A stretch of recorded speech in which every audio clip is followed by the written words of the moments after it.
జనాల ప్రయాణంలో మనం దూరప్పుడు ప్రయాణం చేస్తున్నాం. కొల్లూరులో బస్సు ఎక్కడానికి చూపిస్తున్నా. కొల్లూరులో ప్రయాణికులు ఎక్కడానికి చూపిస్తున్నాను ప్రస్తుతం.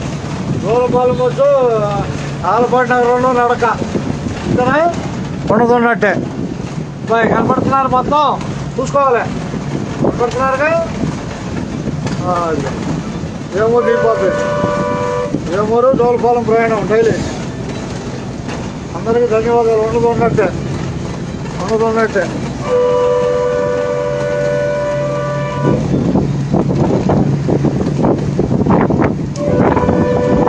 ఇప్పుడు బస్సు ఉన్న బట్టే మన పేరు ఉందని తెలుసుకోవాలి.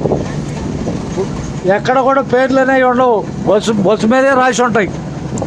ఇప్పుడు ఆ బోర్డు కింద పడేసామనుకో, నిన్నట్టు డ్రైవర్ కేకలు అయ్యాలి.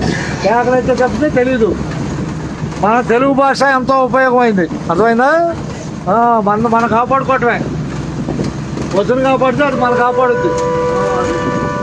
జోలపాలెం అనే బోర్డు బస్సు ద్వారానే వస్తుంది ఏ ఊరికైనా. అందుకనే కన్నతల్లి లాంటిది. ఆర్టీసీ కన్నతల్లి లాంటిది.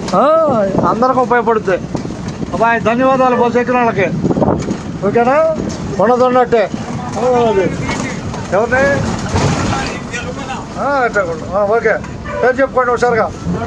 మీ పేరు ఏ ఊర్లో ఎక్కినట్టు? ఇంటి పేరుతో సహా చెప్పండి. ఇంటి పేరుతో సహా. మండవ మాధవరావు గారు మాట్లాడుతున్నారు. జోలపాలెం నుంచి ప్రయాణం ఎక్కడి దాకా? కొల్లూరు దిగిపోతారు. తర్వాత కనపడరు. ఓకేగా? ఇది ఓకే. ధన్యవాదాలు. ఉండదున్నట్టే. అబ్బాయి గుర్తింపు బస్సుతో పాటు మనకు కూడా గుర్తింపే. అంతేనా? బస్సు గుర్తింపు, మనకు గుర్తింపు, ప్రయాణికులు గుర్తింపు, ముగ్గురికి ఒకేసారి. ధన్యవాదాలతో. ఉండదున్నట్టే. యూట్యూబ్లో కనపడతాం. ఉండదున్నట్టే.